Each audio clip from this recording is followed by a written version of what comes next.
Dezembro 15, 1997.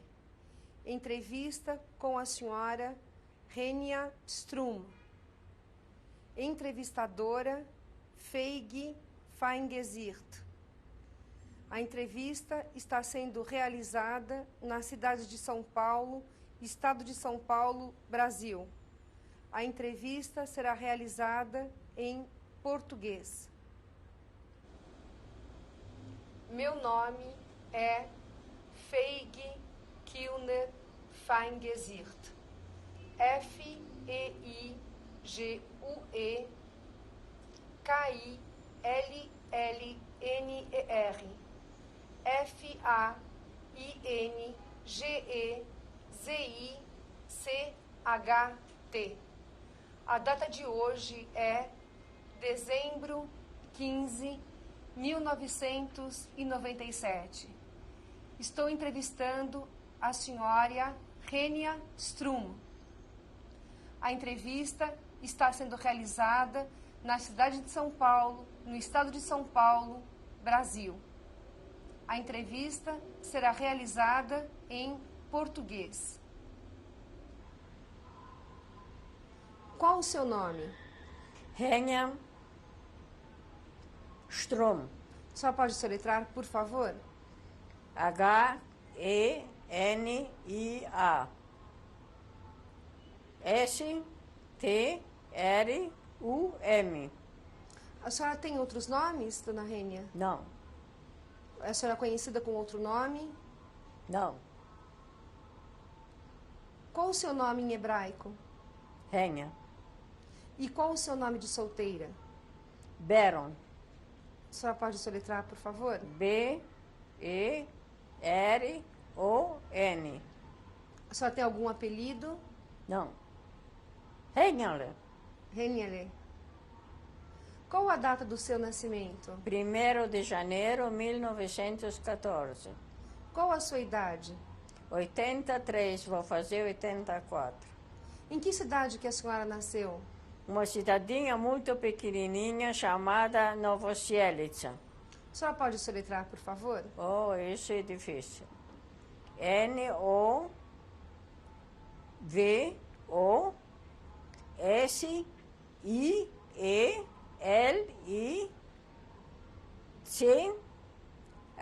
Novoselica. Em que país? Quando eu nasci era a Rússia tsarista. E atualmente pertence... Atualmente pertence à Ucrânia e à Rússia comunista, que não é mais comunista. Qual o nome do senhor, seu pai? Meu pai chamava-se Leib Beron, Em que país que ele nasceu? também lá. E qual a profissão do seu pai? Trabalhava em cereais. Comprava e vendia cereais. E qual o nome da senhora, sua mãe? Mariam. E o nome dela de solteira? Muito difícil. Ruckenstein. A senhora teve irmãos? Eu tive um único irmão. Qual o nome dele? Era Schmil Beron. E ele nasceu aonde, dona Renia? Também lá. Novoselica. O que a senhora se lembra de Nova Novoselica. Eu me lembro pouca coisa de Novoselica porque eu saí de lá e eu não tinha nem 5 anos. Assim que quase não lembro nada. Lembro só de um fogo, que era um incêndio naquela cidadinha, que se pegou uma casa, pegou todas as casas. Isso eu lembro que me levaram da minha casa, na casa de um parente, para que era perto do incêndio. E Nova Selice ficava perto de que cidade? De Chernovitz. De Chernovitz. Para onde nós fomos depois da guerra, depois da Primeira Guerra.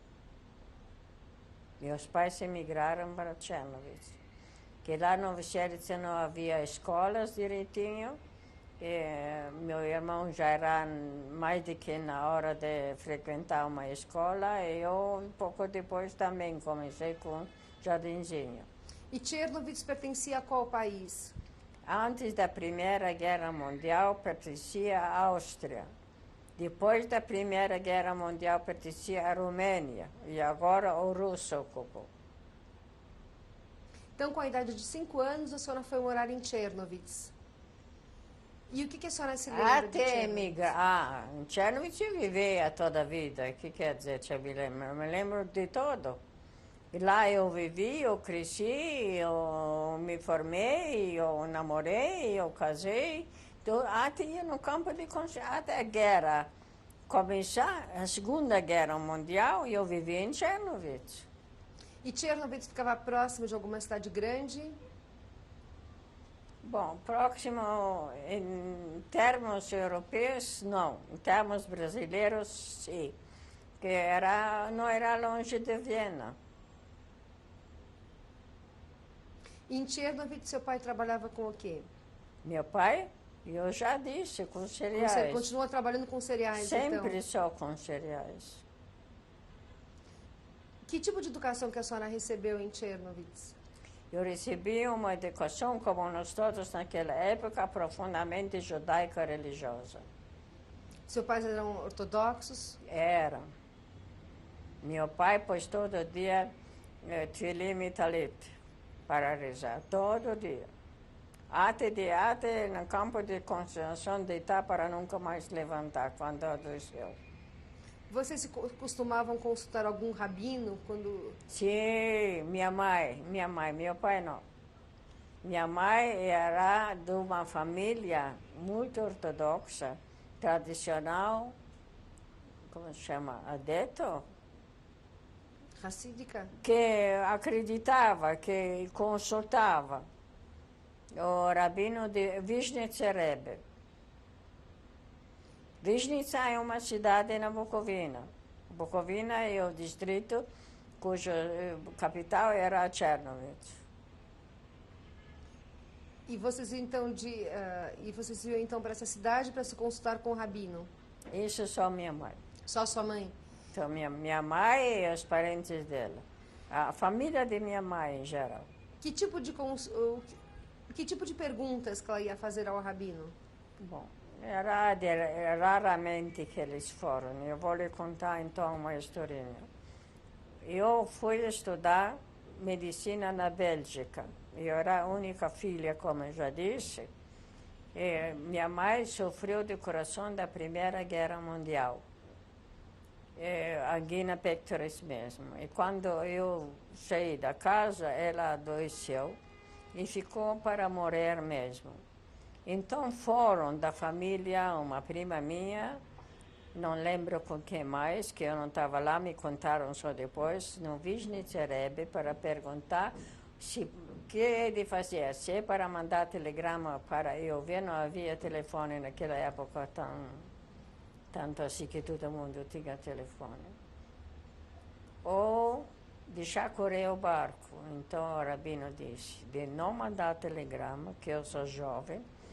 No caminho de Bruxelas, eu estava na Bélgica, de Bruxelas até Chernovitz, eu posso desmaiar, posso ter qualquer problema de saúde, de medo e de susto. E minha mãe vai melhorar e vai dançar ainda no casamento dos 2 filhos. E assim foi. Ela nunca não recuperou a saúde completa, nunca mais. Se vê na fotografia que está muito batida, mas ela deu 2, 3 passos na roda nos 2 casamentos de meu irmão e de mim para verificar a palavra do rabino. O resto não sei quantas vezes eles foram perguntar ou não. Não sei, eu era muito criança para essas coisas. E a senhora estudava também numa escola religiosa ortodoxa? Não existe tal coisa, escola religiosa ortodoxa. Essa existe só agora, essas separações. Eu estudava numa escola judaica, quer dizer, o diretor era judeu, os professores quase todos, que depois, quando começou a ficar mais rígido o sistema antissemita, daí trocaram os professores judeus por professores romanos. Que matérias que a senhora tinha na escola quando a senhora era criança? Que matérias? O que a senhora aprendia? Tudo como em todas as escolas, que quer dizer, não era nada de diferença. Nós estudamos muito, muito mais que se estuda agora.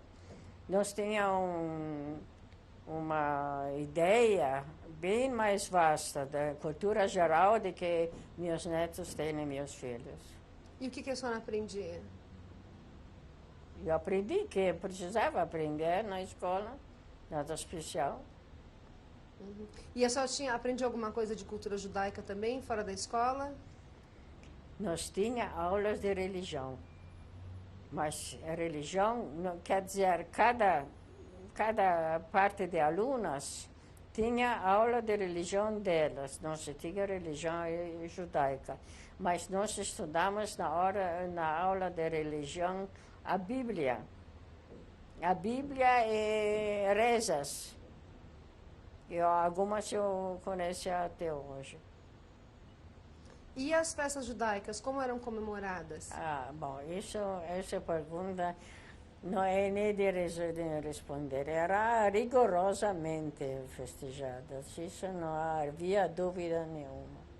E não só em casa de meus pais, como em casas de todos os judeus. Não havia como agora esse tipo, aquele tipo, terceiro tipo. Não havia rabinos como Sobel, não. Sobel é rabino como eu sou rabina. Do mesmo jeito. E tinham muitos rabinos na cidade? Tinha rabinos. Tinham rabinos da tradição antiga mesmo, que eram rabinos mesmos, que não olharam para a senhora quando falaram. Falaram, mas não deram a mão, não, nem olharam. Olharam assim, para baixo. E tinham muitos judeus que moravam em Chernovitz? Olha, Chernovitz era tipicamente uma cidade de cidadãos judeus. Mas, em geral, Chernovitz era interessante como tal. Era cidade pequena, tinha 110 mil habitantes. Naquela época não era tão pequena, que Viena tinha 300 e 400 mil. Mas Paris acho que tinha 500 mil. Mas, de qualquer jeito, era a província. Eu esqueci que era para dizer. Qual era a pergunta? Você estava contando sobre Chernovitz. Sim, era interessante que, além de judeus, tinha outros povos. Era ucranianos, era romenos, era alemães, era poloneses, e todos se deram muito bem. Cada um com sua religião, cada um com suas festas, cada um com o seu modo de viver. Seus amigos eram só judeus ou a senhora tinha amigos não judeus? Olha, na minha época, amigo não era qualquer conhecido, era amigo. Aqui, qualquer conhecido é meu amigo, é minha amiga. Quase que não conhece o nome, mas é meu amigo, é minha amiga. Naquela época, a gente tinha ou máximo 2 amigos mesmo, que era uma união muito alta, ética muito alta, de uma certa responsabilidade um para o outro, que ajudava um ao outro se necessitava, que convivia um com o outro. O resto era colegas, conhecidas. Eu tinha colegas, bons colegas na universidade, que eram romenos, que eram ucranianos, que eram húngaros, bons colegas mesmo, mas não eram amigos. Era longe de ser amigos, que eu era judia, eles eram cristãos.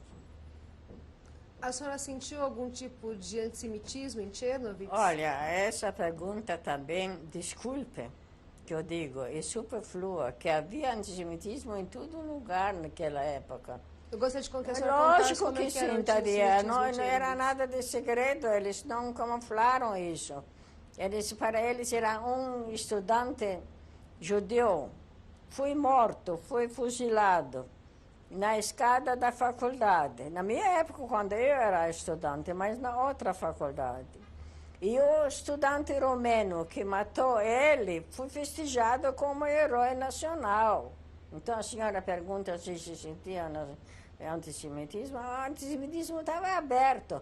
Mesmo assim, individualmente, com os colegas, a gente emprestaram livros um para o outro, cursos um para o outro. Isso, eu tinha um colega ucraniano mesmo.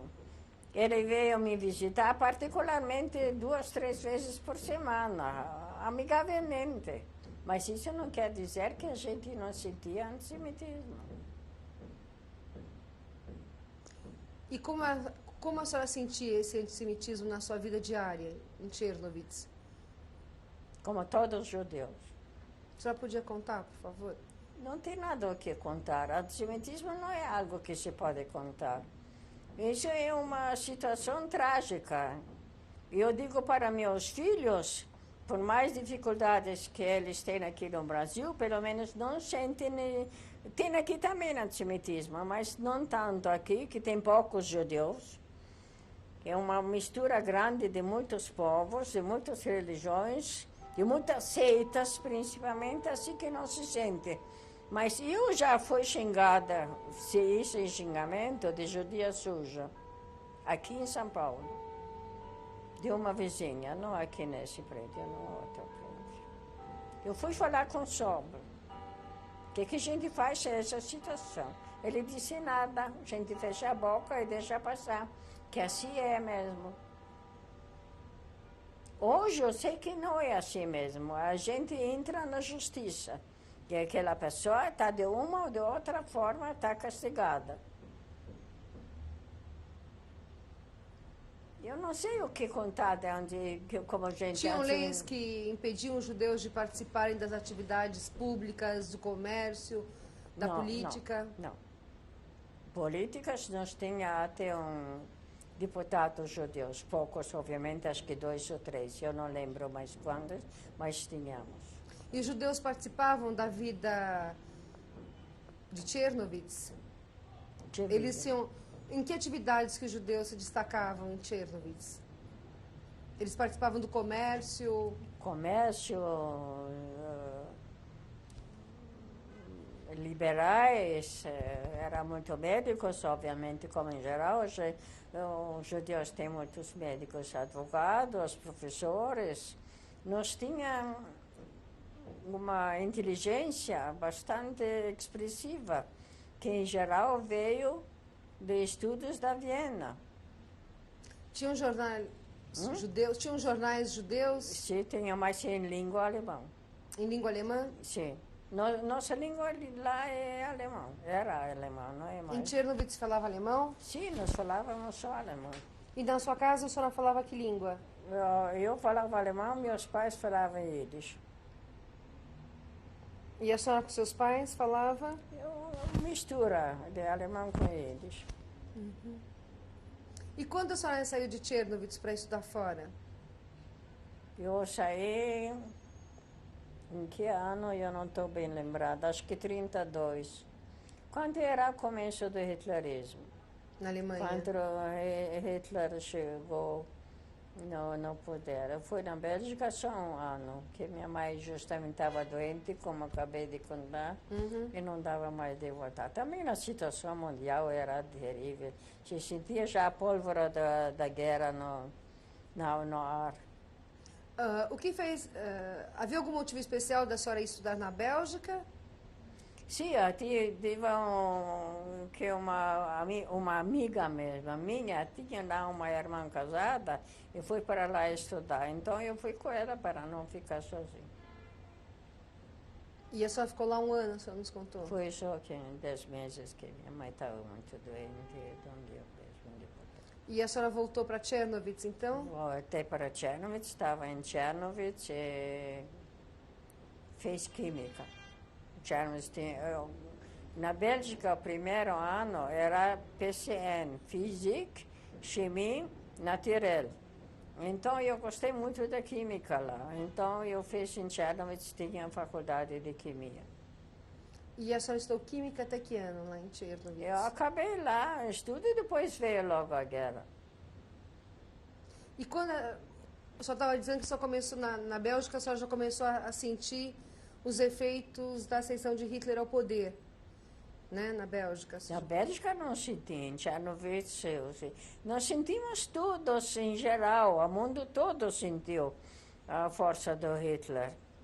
Não era nenhum segredo que ele escreveu e falou todo dia a mesma coisa, que precisam aniquilar os judeus, os ciganos, que precisa fazer isso, que precisa fazer aquilo, para construir a Alemanha grande para 1000 anos. E os seus pais pensavam em sair de Chernovitz? Para onde? Vocês tinham parentes que moravam fora da Europa? Sim, ele tinha 2 irmãos, um em Nova York e um na Argentina. Não tinha muito, primeiro precisava muito dinheiro que nós não tínhamos para sair.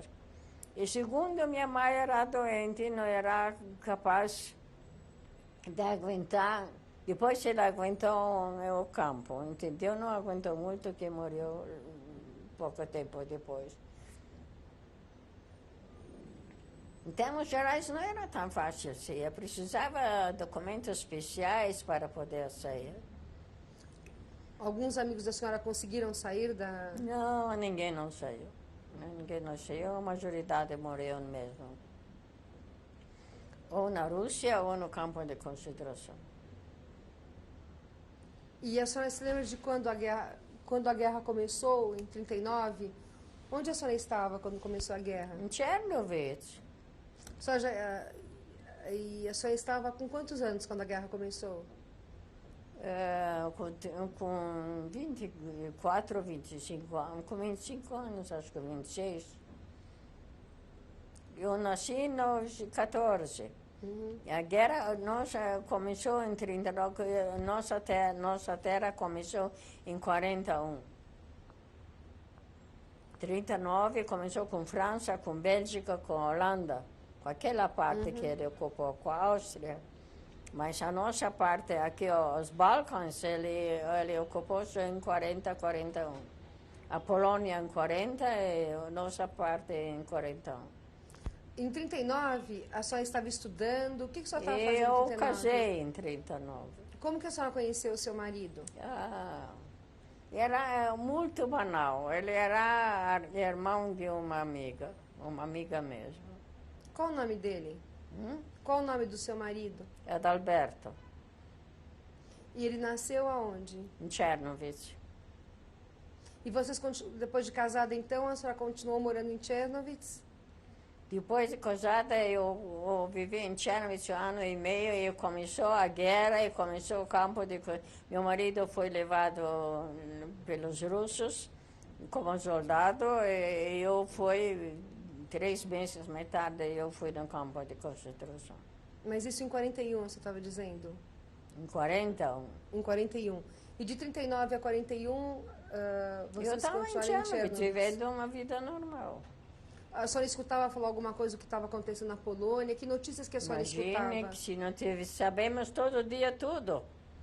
Que a Polônia era a fronteira com a Romênia, era 2 horas de viagem. Então, sempre chegavam fugitivos de lá para cá e contaram. E Chernovitz era pequeno. Aqui se espalha agora, onde São Paulo é tão grande. Imagine Chernovitz pequenininho, como se espalhou qualquer notícia imediatamente. E que tipo de notícia que eles traziam? Bom, a senhora sabe da história, que notícias que traziam. Eu não preciso repetir isso, que todo mundo sabe. De desgraça, de infelicidade... E de nada mais, de nada bom. Vocês pensavam em fugir de lá e ir para algum outro local? Eu já falei que não havia jeito de fugir. E quando os russos dominaram Chernovitz, houve alguma mudança na vida de vocês em Chernovitz? Fundamental. Qual foi a mudança? A mudança é simplesmente que eles tomaram conta de dos apartamentos, das lojas, dos empreendimentos, das fábricas, de tudo. Forçaram a gente de trabalhar no jeito deles, como eles trabalham. E levaram, depois de um ano, eles levaram uma boa parte, principalmente de judeus, para a Sibéria. Inclusive meus sogros e uma cunhada minha, que morreu lá. Meu sogro morreu lá de fome. Minha sogra sobreviveu com uma menina, com uma filha, e chegaram até Israel, alguns anos atrás. Meu marido, alguns, já não faz mais de 30 anos também. Meu sogro morreu de fome e minha outra cunhada morreu lá de, não sei como se chama, essa, icterícia, acho que chama-se, não é? Uhum. De fígado. Bom. Gelbsucht. Icterícia. E em 41, então, a senhora falou que seu marido foi... Ele ficou fazendo o quê, então, em 41? A senhora falou que seus sogros foram para a Sibéria, né? Sim. E o seu marido ficou fazendo o quê? Eu falei, ele foi requisitado como soldado. E ele Eu foi... já disse. E ele foi para onde, o seu marido? Para a Rússia, para onde que ele E a senhora poderia? tinha notícias dele? Não, não chegamos nem até notícias que logo em seguida nós fomos do campo de concentração. As primeiras notícias eu tive depois de 4 anos, quando eu voltei para Cherno. Depois de 3 anos e meio, quando eu voltei para Cherno. Encontrei lá uma carta. E nesse período, então, que a senhora ficou em Chernovitz, quando que Chernovitz foi invadida pelos alemães? Que a senhora foi para o gueto, então? Foi ocupada, não foi invadida. Quando foi ocupada toda essa região, não só Chernovitz. A senhora podia nos contar como isso aconteceu? Olha, não posso, de jeito nenhum, que isso vai me dar um mal-estar mesmo. Eles se ocuparam. Ocuparam como todo povo ocupa outro povo, outra região. Intramilitarmente ocupam a desgraça contínua. Mas mesmo assim nós éramos sob a jurisdição, se diz, romena. O romeno não deixou eles completamente livres. Quer dizer, era assim o contrato, o tratado entre eles. Quem transformou tudo era russo, que eu já acabei de dizer. E como a sua família reagiu frente à invasão? Como pode ser? Tem uma reação sobre isso, a gente chora. Não tem reação sobre isso. Isso é um fato. Se alguém cai e quebra a cabeça, tem uma reação? Não tem uma reação. Os seus pais ficaram sem trabalhar? Como é que foi a... Não, eu falei que era obrigado a trabalhar. Cada um precisava trabalhar. Que o russo diz que quem não trabalha, aquele não come. Era obrigatório o trabalho. Cada um trabalhou. Podendo ou não podendo, com saúde, sem falta. E ganhava nada, obviamente. Final da fita número 1 da entrevista com a senhora Renia Strum.